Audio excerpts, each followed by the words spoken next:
الحمد لله الذي أنزل السكينة في قلوب المؤمنين ليزدادوا إيمانا مع إيمانهم. أشهد أن لا إله إلا الله وحده لا شريك له الملك الحق المبين، وأشهد أن محمدا عبده ورسوله الصادق الوعد الأمين. اللهم فصل وسلم وبارك وأنعم على هذا النبي الكريم سيدنا وحبيبنا وشفيعنا ومولانا محمد صلى الله عليه وسلم خاتم النبيين وعلى آله وأصحابه ومن تبعهم بإحسان إلى يوم الدين. أما بعد، فيا عباد الله، أوصيكم ونفسي بتقوى الله فقد فاز المتقون. واعلموا أن الله تعالى قد قال في القرآن الكريم وهو أصدق القائلين: أعوذ بالله من الشيطان الرجيم، بسم الله الرحمن الرحيم. يا أيها الذين آمنوا اتقوا الله حق تقاته ولا تموتن إلا وأنتم مسلمون.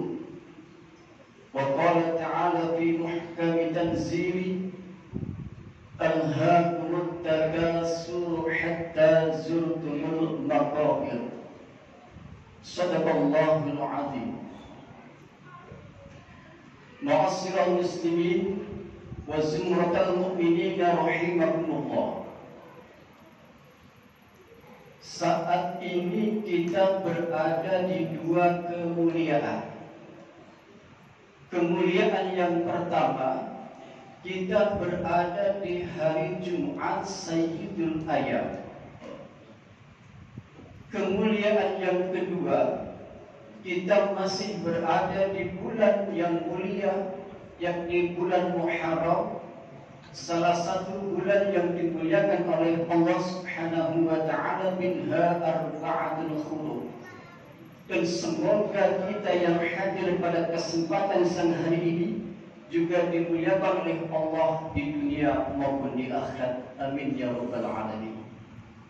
Untuk itu marilah kita senantiasa selalu bersyukur kehadiran Allah Subhanahu wa ta'ala atas seluruh nikmat, karunia, taufik, rahmat, hidayah serta inayahnya.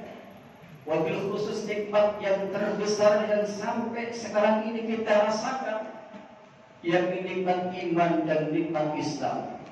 Dengan dua nikmat itulah kita akan selamat di malam kehidupan, dan dengan nikmat itulah yang akan kita bawa kembali menghadap kepadanya. Selawat terkirim salam senantiasa tercurah terlimpah ruah kepada junjungan kita manusia teladan insan budiman, tidak lain dan tidak bukan baginda Rasulullah sallallahu alaihi wasallam. Dan semoga kita kelak bagian daripada umatnya dan mendapatkan syafaat nanti yaumil qiyamah nanti. Amin ya rabbal alamin. Lalu mimbar yang mulia ini khatib berwasiat, khususnya khatib pribadi dan umumnya para jamaah semuanya, mari kita senantiasa meningkatkan, merawat, menjaga kualitas serta kuantitas keimanan dan ketakwaan kita kepada Allah Subhanahu wa ta'ala. Karena dengan bekal takwa itulah Allah akan memuliakan kehidupan kita. Dengan bekal takwa itulah Allah akan berikan solusi jalan dari segala persoalan yang kita hadapi. Dan dengan bekal takwa itulah Allah akan memberikan rezeki dari jalan yang tidak disangka-sangka. Wa may yattaqillaha yaj'al lahu makhraja wa yarzuqhu min haitsu la yahtasib. Ma'asyiral muslimin yang dirahmati dan dimuliakan oleh Allah Subhanahu wa ta'ala.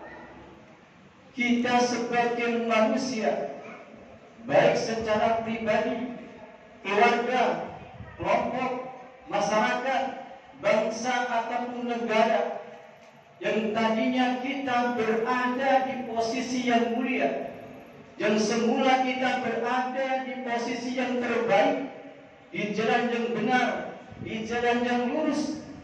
Akan tetapi jikalau kita tidak mengindahkan perintah, tidak mengindahkan peringatan Allah dan Rasulnya, kita akan terjerumus, kita akan tergelincir di dalam lembah kebinasaan dan kehancuran hidup kita, baik dari segi agama hancur, baik dari segi perilaku, status sosial, kedudukan, ekonomi, bahkan harga diri kita yang akan hancur. Oleh karena itu peringatan Allah dan Rasulnya perlu mendapatkan tempat yang khusus bagi kita semuanya. Salah satu peringatan Rasulullah SAW di dalam sebuah hadis yang diriwayatkan oleh sahabat yang mulia Anas bin Malik, yang diriwayatkan oleh Tabrani, Rasulullah SAW bersabda, "Salasun muhlikatun, hadza muttaba'un, wasukhu muta'un, wa ijabul mar'i binafsi." Yang artinya ada 3 hal yang bisa merusak, ada 3 perkara yang bisa menjadi faktor perusak kehidupan kita. 3 hal itu, yang pertama hawa muttaba'un, menuruti hawa nafsu. Yang kedua wasukhun muta'un, sifat bakhil yang kita turuti. Dan yang ketiga wa'ijabul mar'i binafsi, bangga terhadap dirinya sendiri. Dari ketiga sifat itu, dari hadis ini saudara, perlu kita pahami, perlu kita camkan agar kita terhindar daripadanya. Yang pertama, hawa muttaba'un, jangan sekali-kali kita menuruti hawa nafsu kita. Allah Subhanahu wa ta'ala menganugerahkan kepada kita manusia sifat cinta dan keinginan akan sesuatu hal, baik cinta terhadap harta, baik cinta terhadap tahta, ataupun cinta terhadap wanita. Dari ketiga hal itu silakan saja kita mencintainya, tapi ingat, selama masih berada di koridor yang telah Allah benarkan, silakan. Dalam hal harta misalnya, kita boleh saja mencari memiliki harta yang kita inginkan, tapi jangan sampai kita menghalalkan segala cara untuk mendapatkannya harta itu. Kemudian soal tahta, pangkat, jabatan dan kedudukan, silahkan engkau bersaing mendapatkan jabatan yang kau inginkan, asalkan jangan sampai mengorbankan persahabatan dan pertemanan, menggunting dalam ibadah, menjaga kawan seiring untuk mendapatkan kedudukan yang kita mau. Ma'asyiral muslimin jamaah Jumat rahimakumullah. Dengan hawa nafsu ini, kita akan bisa menjadi manusia yang mulia, yang terbaik dibandingkan dengan makhluk yang lainnya, sekalipun itu malaikat. Asalkan kita menempatkan hawa nafsu di jalan yang benar, menempatkan hawa nafsu di jalan yang tepat, menempatkan hawa nafsu di jalan yang hak, insya Allah kita akan menuju ke jalan-jalan kebenaran. Di antara hawa nafsu yang dibenarkan oleh Allah Subhanahu wa ta'ala, ketika seorang suami mencintai istrinya, ketika seorang ayah mencintai anaknya, ketika seorang anak menyayangi orang tuanya, tidak melebihi cintanya pada Allah Subhanahu wa ta'ala. Jangan mencintai sesuatu yang berlebih. Lantas bagaimana kalau kita mencintai anak dan istri kita, orang tua kita, maka apapun yang mereka inginkan pasti kita lakukan. Kita sibuk dengan perlombaan, mengumpulkan hawa nafsu, mengumpulkan harta, menuruti hawa nafsu kita untuk mendapatkannya. Kapan semuanya itu berakhir? Hal inilah yang diingatkan oleh Allah Subhanahu wa taala, alhaqut takasur hatta zurtumul maqabir.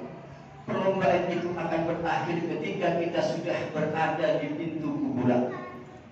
Seluruh apa yang telah kita perjuangkan untuk anak istri kita, semuanya pasti akan kita tinggalkan, atau sebaliknya mereka yang akan meninggalkan kita.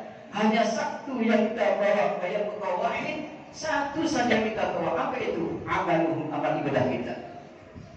Ma'asyiral muslimin, dan Allah yang muliakan Allah Subhanahu wa taala, kemudian faktor perusak kehidupan yang kedua, yang wasuhu muta'ah, sifat bakhil yang kita turuti. Ada dua sifat yang hampir sama, yakni sifat bakhil, yang kedua sifat kikir, atau yang disebut dengan sifat suh. Apa itu bakhil? Contohnya dalam kehidupan kita, ada 3 orang makan bersama, si A, si B, dan si C makan bersama.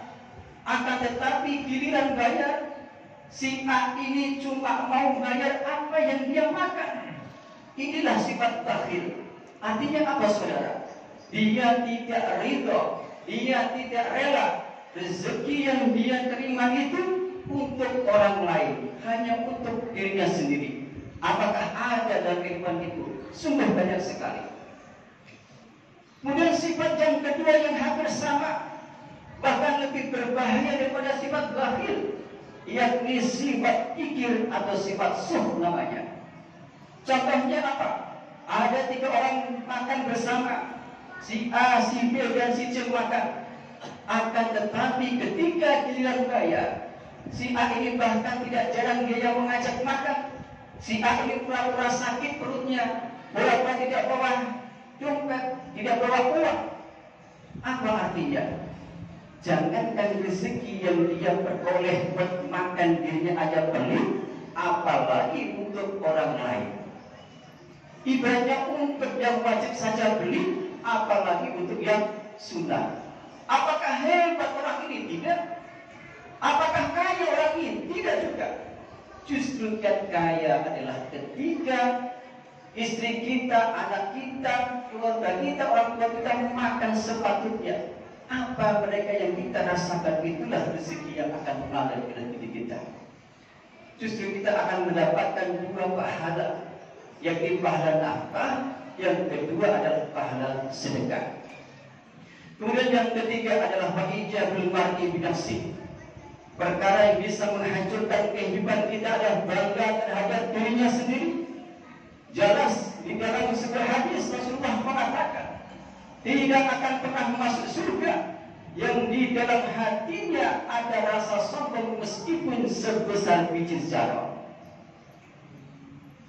Seolah-olah kita itu bangga, manusia itu mudah berbangga ketika dipuji. Kita ingat iblis itu menggoda menuju hati manusia melalui sifat sombong. Dibuka pintunya, namanya pintu bangga, agar manusia itu mudah berbangga apa yang tidak dia perbuat. Seolah-olah bukan karena saya, seolah-olah saya lebih pintar, seolah saya lebih paham semuanya, membanggakan dirinya sendiri. Inilah yang akan menghancurkan kehidupannya. Terakhir sebagai closing penutup khotbah pada siang hari ini, ada sebuah kisah pendek. Dulu di zaman tabi'in, ada seorang ulama bernama Muhammad Ibnu Munjibir. Saat itu Madinah dalam kondisi yang kekeringan, saudara. Kekeringan yang cukup lama. Kemudian warga penduduk Madinah saat itu berdoa minta hujan istisqa bersama dengan seorang wali ulama besar ini Muhammad Ibnu Munjibir. Tapi tidak juga dikabulkan oleh Allah Subhanahu wa taala. Dan akhirnya beliau punya inisiatif sendiri untuk berdoa di Masjid Nabawi. Dan ketika beliau sudah berada di Masjid Nabawi, saat itu posisinya dalam keadaan gelap, tidak ada penerangan. Beliau melihat sosok seseorang yang berdoa. Dia berjanji, bersumpah kepada Allah Subhanahu wa taala, ya Allah, mudah-mudahan Engkau berkenan turunkan hujan. Subhanallah, apa yang terjadi, saudara? Doanya langsung diijabahi oleh Allah Subhanahu wa taala. Hujan begitu derasnya. Sebenarnya siapakah sifat ini? Muhammad bin berpenasaran. Dia kemudian berusaha mencari siapa tahu orang ini yang berdoa langsung diijabah oleh Allah Subhanahu wa taala. Mendatangi rumahnya, ternyata dia adalah seorang tukang sol sepatu yang saat itu tidak dikenal oleh penduduk Madinah kali itu. Dia bertanya, wahai fulan, amalan apa yang telah engkau berbuat sehingga Allah Subhanahu wa taala mengijabahi doamu? Apa yang terjadi? Si fulan ini rupanya marah, mukanya merah. Artinya apa? Dia tidak mau amal perbuatannya itu diketahui oleh orang lain. Cukup Allah dan dia sendiri yang tahu. Subhanallah. Coba kita bayangkan saat ini, amal apa yang telah kita berbuat, terkadang kita sudah bangga apa yang telah kita berbuat, merasa lebih tahu, seolah saya ini yang bisa segalanya. Jelas dikatakan bahwasanya la yadkhulul jannata man fi qalbi man kana misqal dzarrah fi kibrin. Tidak akan masuk surga orang yang di dalam hatinya ada rasa sombong meskipun cuma sebesar zarrah. Mudah-mudahan khutbah yang saat ini jadi sumber inspirasi bagi kita semua. Fa'taziru ulil absar la'allakum turhamun. Allahumma salli ala sayyidina Muhammad wa ala ali sayyidina Muhammad. Innal hamdalillah nahmaduhu wa nasta'inuhu wa nastaghfiruh wa na'udzu billahi min shururi anfusina wa min sayyiati a'malina. May yahdihillahu fala mudilla lahu wa may yudlil fala hadiya lahu. Asyhadu an la ilaha illallah wahdahu la syarika lahu wa asyhadu anna Muhammadan abduhu wa rasuluhu la nabiyya ba'dahu. Allahumma shalli wa sallim ala sayyidina wa maulana Muhammadin wa ala alihi wa sahbihi ajma'in. Amma ba'd. Ya ibadallah, usikum wa nafsi bittaqwallah faqad fazal muttaqun. Wa qala Allah ta'ala fil Qur'anil Karim, a'udzu billahi minasyaitonir rajim. Bismillahirrahmanirrahim. Innallaha wa malaikatahu yusholluna 'alan nabi ya ayyuhalladzina amanu shallu 'alaihi wa sallimu taslima. Allahumma shalli wa sallim 'ala sayyidina Muhammadin fil awwal wal akhir. وبارك وسلم رضي الله تبارك وتعالى من صحابة رسول الله أجمعين. الحمد لله رب العالمين. اللهم اغفر للمسلمين والمسلمات والمؤمنين والمؤمنات الأحياء منهم والأموات إنك سميع قريب مجيب الدعوات ويا قاضي الحاجات برحمتك يا أرحم الراحمين. ربنا ظلمنا أنفسنا وإن لم تغفر لنا وترحمنا لنكونن من الخاسرين. ربنا آتنا في الدنيا حسنة وفي الآخرة حسنة وقنا عذاب النار. وصلى الله على سيدنا محمد النبي الأمي وعلى آله وصحبه وسلم. سبحان ربك رب العزة عما يصفون والسلام على المرسلين والحمد لله رب العالمين. ولذكر الله أكبر. أقم الصلاة.